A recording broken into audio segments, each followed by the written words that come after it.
काय संरक्षण द्यायचं अध्यक्ष महोदय आम्ही देऊ ना. काय बोलताय तुम्ही? अध्यक्ष महोदय कायद्याचं राज्य नाही राहिलंय, कशाला वाक्य पाहिजे?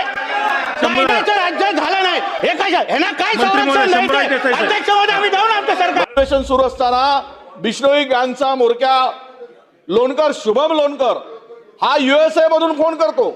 यांनी पहिल्या आलेल्या धमकीच्या वेळेस फोन ब्लॉक केला. त्यांच्या नगरसेवकाला फोन करून सांगतो, ओ थांबा ना जरा प्लीज, ओ काल आलेली धमकी आहे. परंतु आम्ही असं नका करू गुलाबराव, तुम्ही आम्ही आमदार आहोत.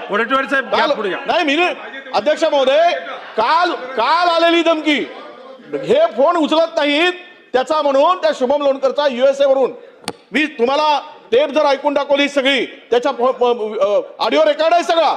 अध्यक्ष महोदय US मधून फोन करतो आणि त्याला सांगा म्हणतो की ज्यांनी जर पैसे दिले नाहीत तर त्याला खतम करून टाकू. अरे काल झाली धमकी, काय अध्यक्ष महोदय नाही कारवाई त्यांच्यावर बिश्नोई गँगवर लक्षात घ्या.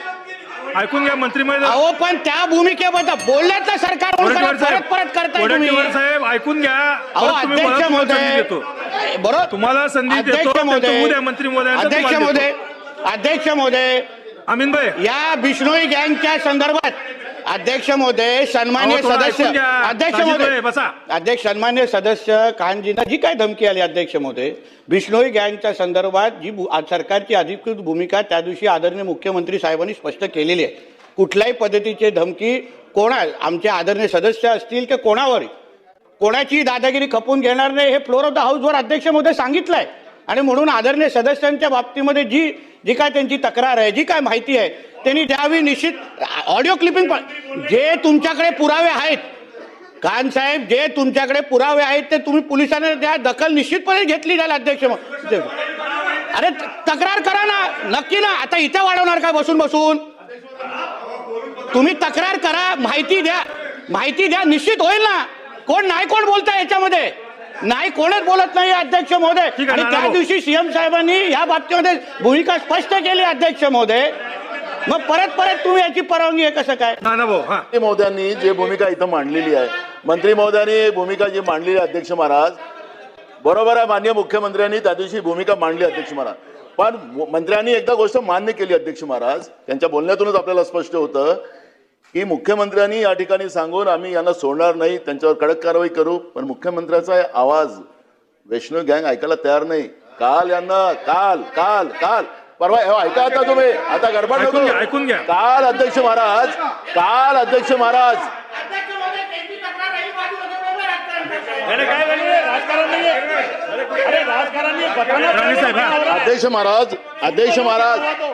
महाराज तक्रार करायची आमदार महोदयांना, त्यांची सुरक्षेची जबाबदारी आहे ना सरकारची अध्यक्ष महोदय.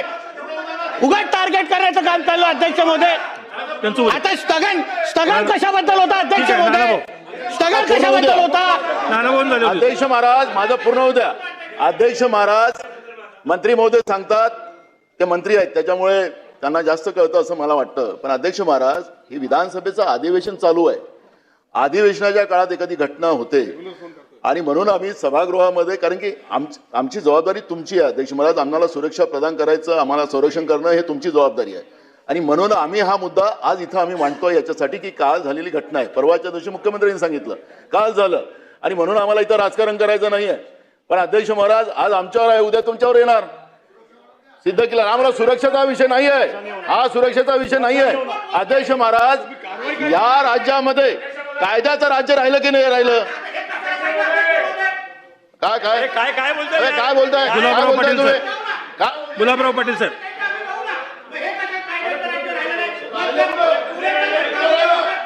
ठीक आहे. कसं फास्ट ट्रॅक केस चालवली बघ, मग त्याच्याबद्दल कौतुक केलं ना. मग अध्यक्ष महोदय ह्यांना काय संरक्षण द्यायचं अध्यक्ष महोदय आम्ही देऊ ना. अध्यक्ष महोदय कायद्याचं राज्य नाही राहिलंय, कशाला वाक्य पाहिजे? कायद्याचं राज्य झालं नाही हे कशा ह्यांना काय संरक्षण द्यायचं अध्यक्ष महोदय आम्ही देऊ ना आमचं सरकार. माननीय अध्यक्ष महोदय. अकोल्याचे काँग्रेस आमदार साजिद पठाण यांना बिश्नोई गँगकडून खंडणीसाठी आलेली धमकी अत्यंत गंभीर आहे. मात्र यावरून राज्यामध्ये कायद्याचे राज्य नाही असे म्हणत सरकारला नाहक लक्ष करू नका. आमदार महोदयांच्या सुरक्षेची जबाबदारी सरकारची असून त्यांना आवश्यक ते सर्व संरक्षण दिले जाईल अशा शब्दात मंत्री नितेश राणे यांनी बुधवारी विधानसभेत विरोधकांना सुनावले. पावसाळी अधिवेशन सुरू असतानाच काँग्रेसच्या आमदाराला बिश्नोई गँगकडून पुन्हा एकदा धमकी आल्याचे प्रकरण विजय वडेट्टीवार यांनी सभागृहात उपस्थित केले. यावरून विरोधकांनी कायदा सुव्यवस्थेच्या मुद्द्यावरून सरकारला कोंडीत पकडण्याचा प्रयत्न केला. मात्र सत्ताधाऱ्यांनी विरोधकांचे आरोप खोडून काढत आक्रमक पवित्रा घेतला. अकोल्याचे काँग्रेस आमदार साजिद पठाण यांना बुधवारी रात्री 8:30च्या सुमारास बिश्नोई गँगकडून दुसऱ्यांदा धमकीचा फोन आला. खंडणी न दिल्यास हत्या करण्याची धमकी या फोनवरून देण्यात आली.